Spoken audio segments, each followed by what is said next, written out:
ಆಗಿರುವಂಥ ಎಲ್ಲ ನನ್ನ ಅಣ್ಣ ತಮ್ಮಂದಿರೇ, ಅಕ್ಕ ತಂಗಿಯರೇ ಹಾಗೂ ಮುಳಬಾಗಿಲು ತಾಲೂಕು ಮಾಜಿ ಶಾಸಕರಾದಂತಹ ಕೊತ್ತೂರು ಮಂಜಣ್ಣನವರೇ ಹಾಗೂ ಹಾಲಿ ಕೋಲಾರ ಶಾಸಕರಾದಂತಹ ಮಂಜಣ್ಣನವರಿಗೂ ಆದಿನಾರಾಯಣನವರಿಗೂ ಎಲ್ಲ ಗಣ್ಯರಿಗೂ ವಂದಿಸುತ್ತಾ, ನಮ್ಮ ನೀಲಕಂಠನವರು ಇವತ್ತು ನಮ್ಮನ್ನು ಬಿಟ್ಟು ಅಗಲಿದ್ದಾರೆ. ನಮಗಂತೂ ತುಂಬ ಬಾಧೆ ಆಗ್ತಾಯಿದೆ. ಏನಂದರೆ, ನಮ್ಮ ಕೊತ್ತೂರು ಮಂಜಣ್ಣವರು ಹೆಣ್ಮಕ್ಳನ್ನ ಎಷ್ಟು ಚೆನ್ನಾಗಿ ನೋಡ್ಕೊತಾ ಇದ್ರು, ಆ ಥರ ನೋಡ್ಕೊತಾ ಇದ್ದಾರೆ ನಮ್ಮನ್ನು. ಯಾವತ್ತೇ ಆಗಲಿ ತ್ರಿವೇಣಮ್ಮ, ನಾಗೇಶ್ವರಮ್ಮ ಫೋನ್ ಮಾಡಿದ ತಕ್ಷಣ ಹಂಗೆ ಮಾತಾಡೋರು ನಮ್ಮನ್ನು ಅಷ್ಟು ಚೆನ್ನಾಗಿ ನೋಡ್ಕೊತಾ ಇದ್ರು.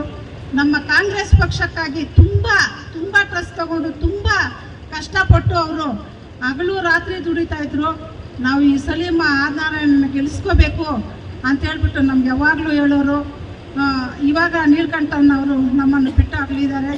ಆದರೆ ಯಾರು ನಾವೆಷ್ಟೇ ಹೊಗಳಿದ್ರು, ಎಷ್ಟೇ ಇದು ಮಾಡಿದ್ರು, ಅವರು ಗಂಡ ಹೆಂಡತಿ ಅಂದರೆ ಪಾಪ ಗಂಡನ ಬಿಟ್ಟು ಹೆಂಡ್ತಿನ ಬಿಟ್ಟು ಗಂಡ ಇರೋದು ತುಂಬ ಕಷ್ಟ ಆಗುತ್ತೆ. ಕಷ್ಟ ಕಾಲದಲ್ಲಾಗಲಿ ವಯಸ್ಸಾದಾಗಲಿ ಅವರಿಬ್ಬರಿಗೂ ಒಬ್ಬರಿಗೊಬ್ಬರಿಗೂ ನೆರವಾಗಬೇಕಾಗಿತ್ತು. ಆದರೆ ದೇವರು ವಿಧಿವಶಾತ್ ಅವ್ರನ್ನ ಬಿಟ್ಟು ಹೋಗಲಿದ್ದಾರೆ. ಇವಾಗ ಏನಂದರೆ, ಆ ಅಕ್ಕನಿಗೆ ತುಂಬ ಕಷ್ಟ ಇರುತ್ತೆ. ಅವರ ಕಷ್ಟದಿಂದ ಸ್ವಲ್ಪ ವಿಮುಕ್ತರಾಗಬೇಕಂತೇಳಿ ನಾನು ಆಶಿಸುತ್ತಿದ್ದೇನೆ. ಜೈ ಹಿಂದ್, ಜೈ ಕಾಂಗ್ರೆಸ್.